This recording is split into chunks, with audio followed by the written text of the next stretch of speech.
Okay, everybody, how is it Okay, going? everybody. How is it going? Is it going? It's going good. Say hi, all the people are watching. Hi. Well, I am completely excited to see my family again. I just got back from 23 days in the north. Days, yeah, that's right. Me and my brother Ted were on a 3-week canoe expedition down the Hood River, which lies in the Canadian territory of Nunavut, Canada. And and a what? And a Skinawana. Yeah. What's a Skinawana? It says mean people eat something. Oh. Anyways, yeah, I usually get a video up every Thursday. I try to.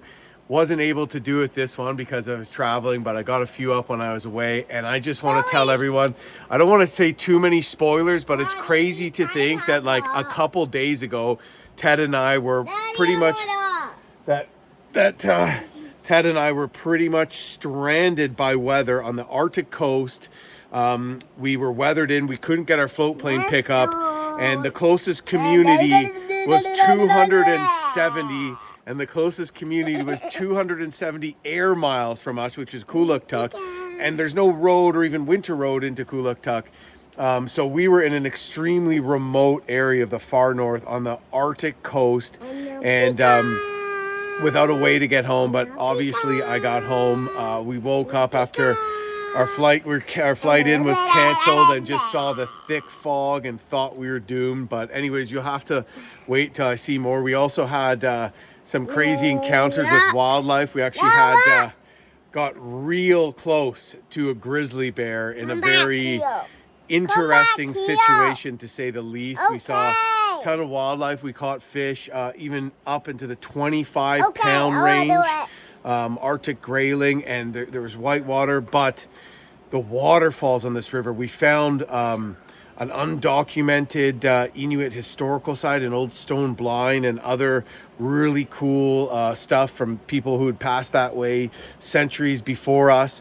The scenery was just dramatic. The place was just otherworldly, epic, sacred, you know, just unreal how special this wilderness was.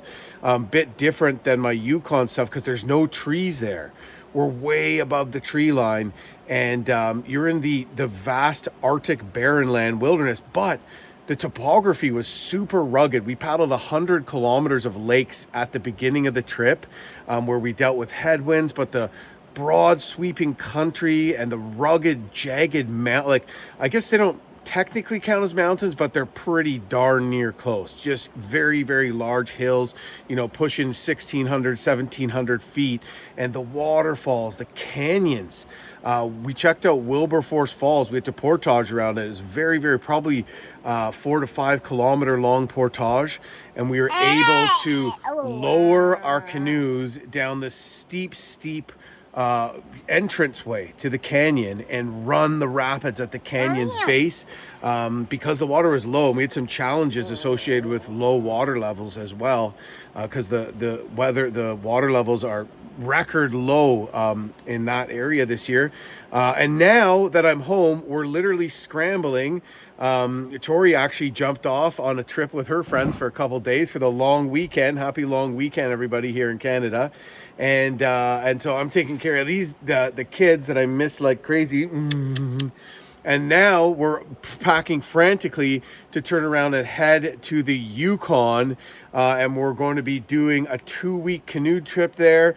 And then followed by some other adventures, including living out of an off-grid cabin and all kinds of cool stuff in the Yukon we're going to be doing as a family. I need some family time, because, man, I miss these guys when I'm away, to say the least. But it was just an unreal trip, and so awesome to get out there and experience it with my brother. It's been a few years since my brother and I did a big trip together. So that's pretty special. I don't want to give up too much, but if you want to, hold on, I'm going to put this kiddo down. But yeah, if you want to look, you could probably see pictures of Wilberforce Falls.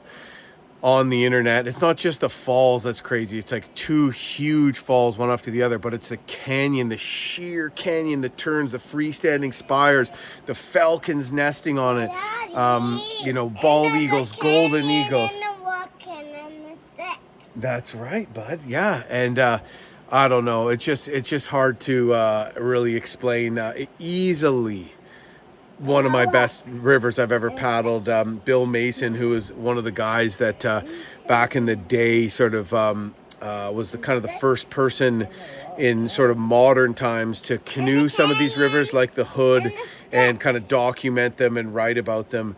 And apparently the Hood was his favorite river. And so that's saying something. And man, I don't know. I don't want to say which one's my favorite, but this very well might be the most epic canoe trip I've ever done.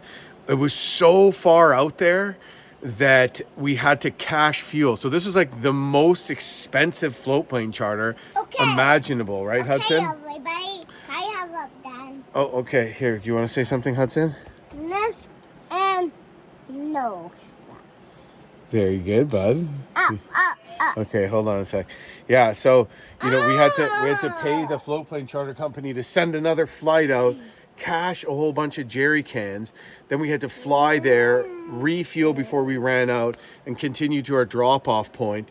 Then on the way back, the pilot had to do the same: land, leave jerry cans there, refuel, pick us up, and overall it was like a 4.5 to 5 hour flight, not counting the time it took us to refuel, just to really get a picture for how awesome and remote this area was. We flew out of Yellowknife, Northwest Territories, with Almec Air, and out of a de Havilland Beaver. So it's just like this really cool World War II era plane that looks like you're in an Indiana Jones movie. And let me tell you, at the end of that movie, at the end of our trip, which felt like a legitimate adventure movie, thinking our plane wasn't coming, just to hear the roar of the de Havilland Beaver and see it burst out of the fog, it just felt like we were in an Indiana Jones movie or something like that. It was really, really cool.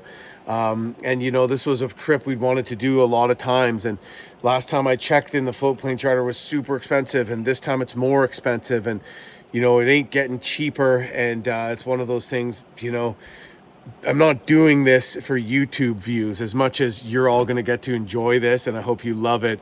There are 100 other things that I could probably do to, you know, get as many views and you know, pay my, because this is what I do for a living is content creation. But you know what, getting to do this epic bucket list trip for myself and maybe spending a little more, I think personally that means I don't get burnt out, because I'm really bringing you what I want to be doing. And when you get right down to it, you're doing these trips and you're filming them and you're editing them.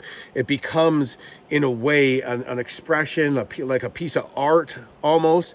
And I think, you know, as soon as you start doing movies or shows or music, trying to make it for what you think people want it to be, that it's never as good. And I think when you go out there and you do what you're passionate about, like your own kind of personal journal entry, or your own, you know, your own kind of diary, or just what's true to yourself, that means that what you capture out there, the emotions and everything surrounding it, it's going to be way more authentic, especially because you're all in. You're not just doing it for the gram kind of thing.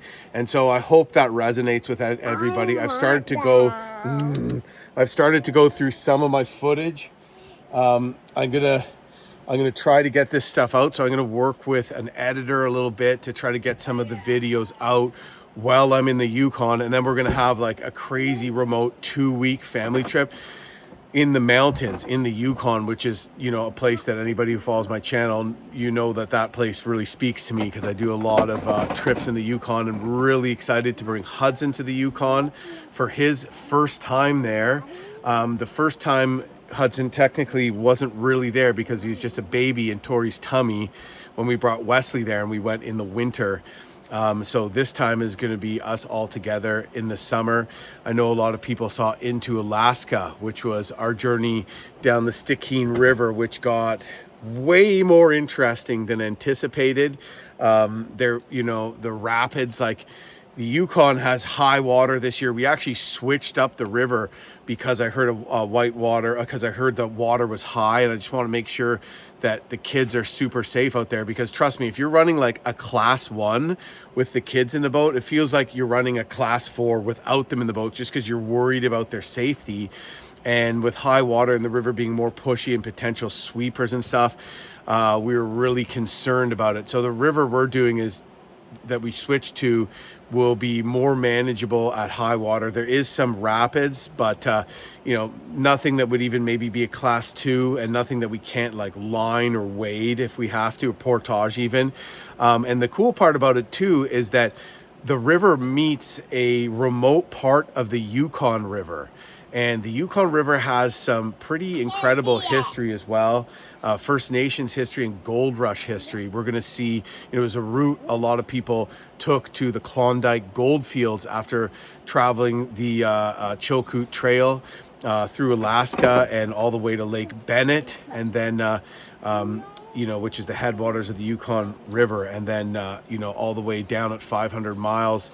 It's 500 miles just from Whitehorse to Dawson, so traveling an enormous distance, and remnants of their travels, remnants of the old paddle wheeler days. We're going to see that, and First Nations history, and just gorgeous mountains.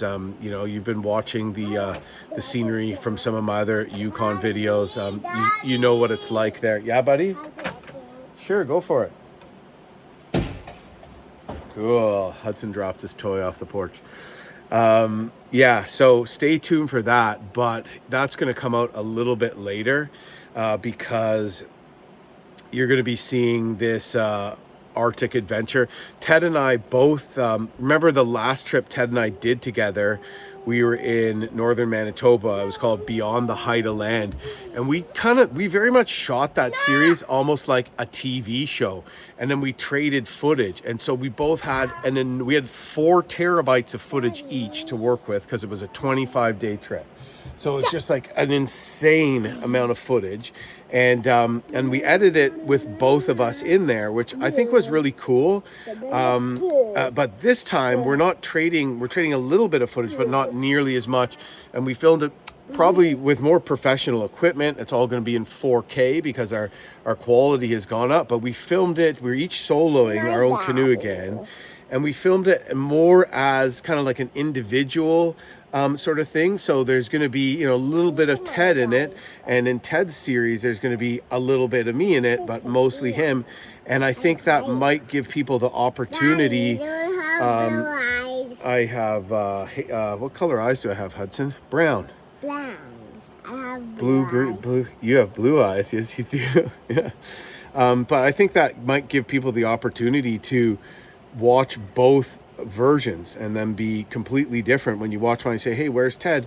You jump over to his and say, hey, there's Ted, because there's his video and his perspective. So that might make the whole thing more interactive. We'll see. It's either way, it's for sure one of my best video series ever. So I hope you all enjoy it a lot. And we ended up buying the cabin that you saw in my recent videos where we were exploring the area around there. Sure, bud. And spending some time around there. There you go. We kind of bought that. We were planning on hopefully getting one next summer, but just this great deal came up in an area we really liked, and we just thought we should jump on it. So we haven't gotten to spend as much time there as we would like to have until we get, in the fall. We're going to be spending more time there. So you're going to definitely see us heading up there in the fall. And by the time we finish running this contact, we might even be running 2 videos a week, one from the Yukon and one from the high Arctic. And then we're going to jump into some content of us in the winter exploring the area around our remote cabin. It's very, very far from the closest road. So, you can access it by Skidoo in the winter, snowshoe around, explore some of the backcountry lakes, and just have a really cool winter cabin experience. We don't know how we're going to get wood up there. Water in the winter is going to be an issue. We're not sure how well our stove would heat the whole place. So there's a lot of questions. So I think it's going to be a bit of an adventure, but nothing we can't handle until we get some time to put some more of our time into creating a rustic but a more interesting sort of all-season off-grid environment, maybe with a water tower, an inside water tower, hot water on demand with propane like you see in the off-grid trailer that we've used in the past, a water tower outside in the summer, and some other things, another outbuildings, all kinds of awesome stuff that we're planning on building there too. So yeah, I'm just super excited with all this, and I appreciate everybody's support on this. Absolutely. I want to tell you a few more stories about the Arctic, but some interesting encounter we had with some Arctic wolves too. But you have to wait. I'll hold off and do it. I'll show you in the series, and maybe I'll jump on a live chat too before too long as well. So stay tuned. Thank you, everybody. I love your support. You can check out also my Instagram page, which is at JB Adventurer, and Jim Baird Adventurer on Facebook. I post some other stuff, photos and stuff there. I'm hopefully going to get some photos up from this trip before you see any of my actual videos from it. I got home and I put in a drip irrigation system with Tori in our Three Sisters gardens, and I got home and Tori was like super busy. Hudson's daycare closed down, so she's had to solo parent for like a couple weeks right after she was running all her workshops. Her business is called Paddle Like a Girl, and she teaches backcountry canoeing and camping skills geared towards women. And then Hudson's daycare shut down, and a bunch of other things, including disastrous things such as the dishwasher breaking and leaking and water damage, and I don't know how she dealt with it all, but somehow the garden, she found time to deal with that. I asked her that, and she's like, I didn't do anything. The irrigation system is crushing it. So I came home to corn and beans have blown up, and the squash is doing really well, which is super exciting. So yeah, I'll maybe share a bit of an update on that. Some photos from the Hood River in the far north. So stay tuned. Please subscribe to my channel if you haven't, and have a great long weekend.